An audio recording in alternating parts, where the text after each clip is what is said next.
ನಾಯಕನಾಗಿ ಬೆಳೀತಾರೆ. 49ರಲ್ಲಿ ಹೋಯ್ತಾರೆ. 51-52 ಇಸ್ವಿಗೆ ದೊಡ್ಡ ಕಾರ್ಮಿಕ ನಾಯಕರಾಗಿ ಬೆಳೆದ್ಬಿಡ್ತಾರೆ. ಹೇಗಿತ್ತು ಅವತ್ತು ಅಂತಂದ್ರೆ, ಮುಂಬೈನಲ್ಲಿ ಜಾರ್ಜ್ ಒಂದು ಕರೆ ಕೊಟ್ರೆ ಇಡೀ ಮುಂಬೈ ತಲ್ಲಣಿಸ್ತು. ಅಷ್ಟರ ಮಟ್ಟಿಗೆ ಬಹಳ ಪ್ರಭಾವಿ ಕಾರ್ಮಿಕ ನಾಯಕನಾಗಿ ಬೆಳೀತಾರೆ ಅವರು. ಆಮೇಲೆ 1900 ಮುನ್ಸಿಪಾಲಿಟಿ ಗೆಲ್ತಾರೆ 61ನೇ ಇಸ್ವಿನಲ್ಲಿ. 67ಕ್ಕೆ ಲೋಕಸಭಾ ಚುನಾವಣೆ ಬರ್ತದೆ. ಆಗ ಸಮಾಜವಾದಿ ಪಾರ್ಟಿಯಿಂದ SK ಪಾಟೀಲ್ ಬಹಳ ಪವರ್ಫುಲ್ ಲೀಡರ್ ಕಾಂಗ್ರೆಸ್ನಲ್ಲಿ. SK ಪಾಟೀಲ್ ಅವ್ರ ವಿರುದ್ಧ ನಿಲ್ತಾರೆ. ಆಗ ಜಾಯಿಂಟ್ ಕಿಲ್ಲರ್ ಅಂತ ಇವರಿಗೆ ಹೆಸರು ಬರ್ತದೆ. ಇಡೀ ದೇಶದಲ್ಲಿ ಜಾಯಿಂಟ್ ಕಿಲ್ಲರ್ ಅಂತ SK ಪಾಟೀಲ್ ಸೋಲಿಸಿದ ಮೇಲೆ ಅವರಿಗೆ ಜಾಯಿಂಟ್ ಕಿಲ್ಲರ್ ಅಂತ ಹೆಸರು ಬರ್ತದೆ. ಸೊ ಅಲ್ಲಿಂದ ಇಡೀ ದೇಶಕ್ಕೆ ಇವರು ಪರಿಚಯ ಆಗ್ತಾರೆ. ಮತ್ತೆ ಇವರಿಗೆ ಸುಮಾರು ಒಂದು 8-10 ಭಾಷೆಗಳು ಬರವು. ಇವರು ನಿಮಗೆ ಅಧ್ಯಕ್ಷರಿಗೂ ಸ್ವಲ್ಪ ಕೆಲವೆಲ್ಲ ಭಾಷೆಗಳು ಬರ್ತವೆ. ಇವ್ರಿಗೊಂದು 8-10 ಭಾಷೆಗಳು ಬರೋವು. ಎಲ್ಲ ಭಾಷೆಗಳಲ್ಲೂ ಕೂಡ ಬಹಳ ವೆರಿ ಎಫೆಕ್ಟಿವ್ ಸ್ಪೀಚ್ಗಳು ಮಾಡೋದು. ಒಳ್ಳೆ ಪಾರ್ಲಿಮೆಂಟೇರಿಯನ್. ಜನರನ್ನ ಹಿಡಿದಿರ್ತಕ್ಕಂಥ ಯಾವುದೇ ಸಾರ್ವಜನಿಕ ಸಭೆಯಲ್ಲಿ ಜನರನ್ನ ಹಿಡಿದಿರ್ತಕ್ಕಂಥ ಆ ಶಕ್ತಿ ಅವ್ರಿಗಿತ್ತು. ಅವ್ರ ಮಾತಿನಲ್ಲಿ ಆ ಶಕ್ತಿ ಅಷ್ಟು ಮಟ್ಟಿಗೆ ಇತ್ತು. ಅವರು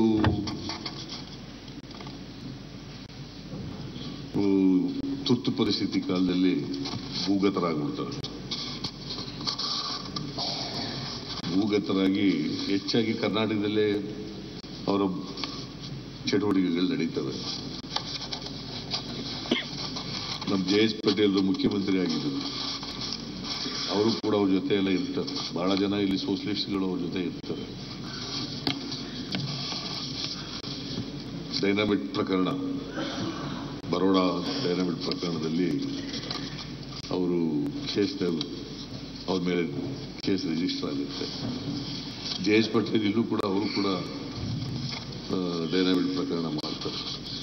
ಆದರೆ ರೈಲು ಹೊರಟೋದ ಮೇಲೆ ಆಯಿತು ಅವ್ರದ್ದು ಅಷ್ಟೇ. ಇವರು ಇಡೀ ಕರ್ನಾಟಕದಲ್ಲಿ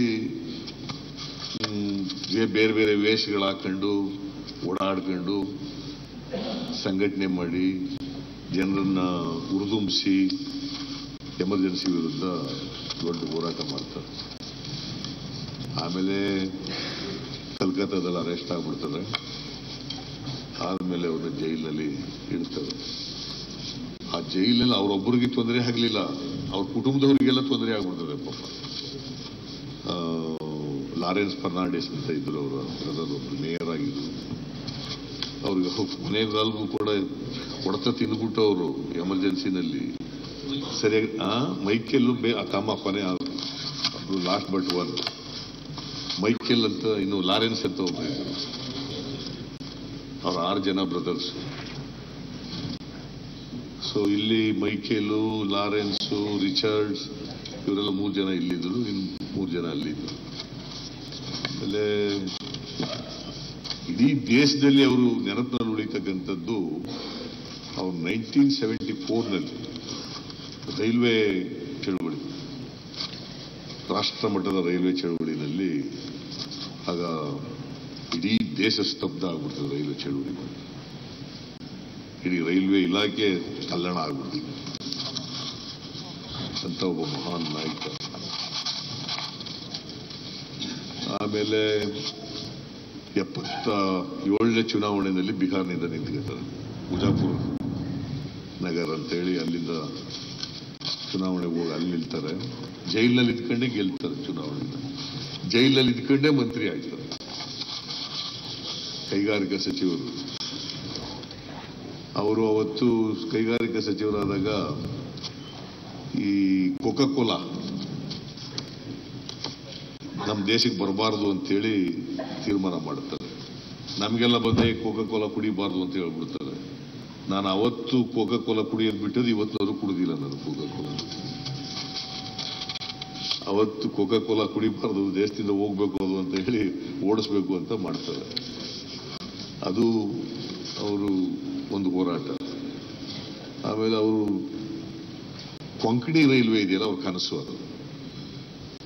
ಕೊಂಕಣಿ ರೈಲ್ವೆ ಮಾಡಿದ್ಮೇಲೆ ನಾನು ಜಾರ್ಜು ಕಾರವಾರದಿಂದ ಮಂಗಳೂರವರೆಗೆ ಇಡೀ ಎಲ್ಲ ಪಟ್ಟಣಗಳಿಗೆ ದಾರಿನಲ್ಲಿ ಬರ್ತಕ್ಕಂಥ ಎಲ್ಲ ಊರುಗಳಲ್ಲೂ ಕೂಡ ಸಾರ್ವಜನಿಕ ಸಭೆಗಳನ್ನು ಮಾಡ್ತೀವಿ. ಅವತ್ತು ಇಡೀ ದಿನ ಬೆಳಿಗ್ಗೆ 10 ಗಂಟೆಗೆ ಶುರುವಾಗಿ ರಾತ್ರಿ 10 ಗಂಟೆವರೆಗೆ ಕೊಂಕಣಿ ರೈಲ್ವೆ. ಅದರಲ್ಲಿ ಬಹಳ ಹೇಳ್ತಿದ್ರು ಅವರು, ಇದು ನನ್ನ ಕನಸು, ನಾನು ಹುಡುಗನಾಗಿದ್ದಾಗ ನನ್ನ ಕನಸು.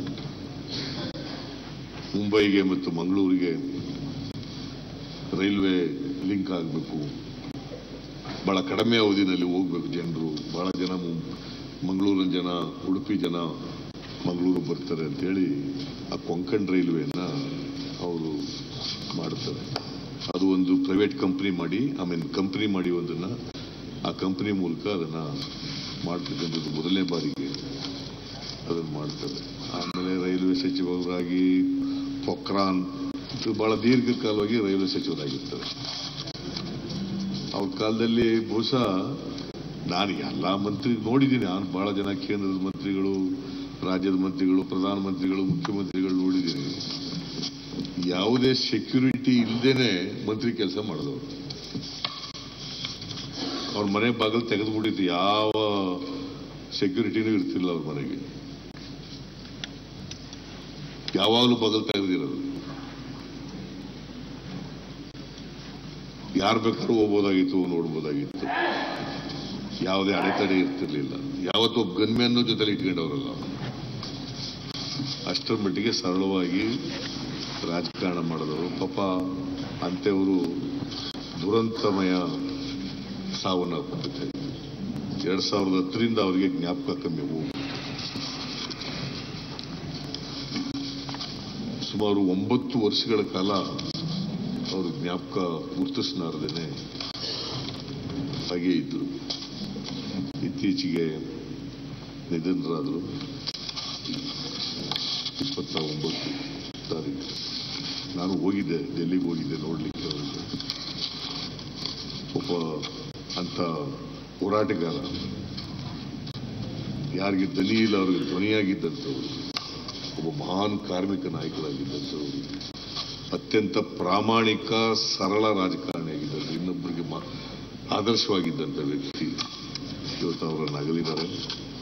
ಅವರ ಆತ್ಮಕ್ಕೆ ಚಿರಶಾಂತಿ ದೊರಕಲಿ ಅಂತೇಳಿ ನಾನು ಪ್ರಾರ್ಥಿಸ್ತೇನೆ. ಒಬ್ಬನೇ ಮಗ ಅವರಿಗೆ, ಅವನು ಅಮೆರಿಕದಲ್ಲಿದ್ದಾನೆ. ಲೈಲಾ ಅಂತೇಳಿ ಅವರ ಅಪ್ಪ ಕೇಂದ್ರದ ಮಂತ್ರಿಯಾಗಿ ಹುಮಾಯೂನ್ ಕಬೀರ್ ಅವರ ಮಗಳು ಮದುವೆ ಆಗಿದ್ರು. ಲೇಟಾಗಿ 41-42ನೇ ವಯಸ್ಸಿನಲ್ಲಿ ಮದುವೆ ಆಗಿದ್ರು. ಒಬ್ಬ ಮಗ ಇದ್ದಾನೆ. ಒಬ್ಬ ಬ್ರದರ್ಸ್ ಎಲ್ಲ ಇದ್ದಾರೆ. ಲಾರೆನ್ಸ್ ಒಬ್ಬರು ಸತ್ತೋಗಿದ್ದಾರೆ, ಭಾಗ್ಯವರು. ಸೊ ಅವರ ಆತ್ಮಕ್ಕೆ ಚಿರಶಾಂತಿ ದೊರಕಲಿ ಅಂತೇಳಿ ನಾನು ಪ್ರಾರ್ಥನೆ ಮಾಡಿ,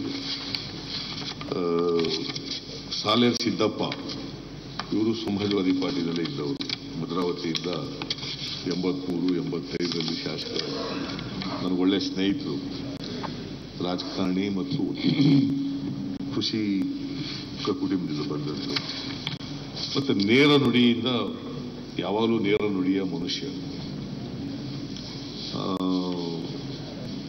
ಅವರು ಹೋರಾಟದ ಬದುಕಿನಿಂದಲೇ ಬಂದರು. ಗೋಪಾಲ್ ಗೌಡರ ಜೊತೆ ಇಟ್ಕೊಂಡು ಲೋಕಿಯ ಸಮಾಜವಾದದಲ್ಲಿ ನಂಬಿಕೆ ಇಟ್ಕೊಂಡು ಹೋರಾಟ ಮಾಡಿದವರು.